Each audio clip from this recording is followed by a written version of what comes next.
মোমের মতো গলে গলে জমিনে পড়ে গেছে। অথচ এই সূর্যটা আছে কত উপরে?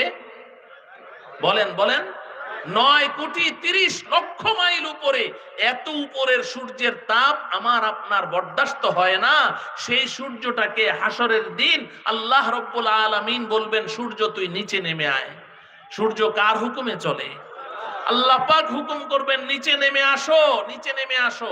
সূর্য নিচে নামতে থাকবে, নামতে নামতে নামতে নামতে নামতে নামতে আমার আপনার প্রতিটা মানুষের মাথার 1 হাত উপরে চলে আসবে।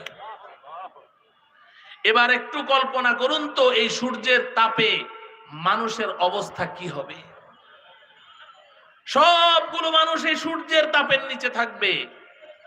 নবীজি সাল্লাল্লাহু আলাইহি ওয়াসাল্লাম ইরশাদ করেন, এই সূর্যের তাপে মানুষের মাথার ভেতরের মগজগুলো উতরানো ভাতের মতো টকবক করে উতরাতে থাকবে।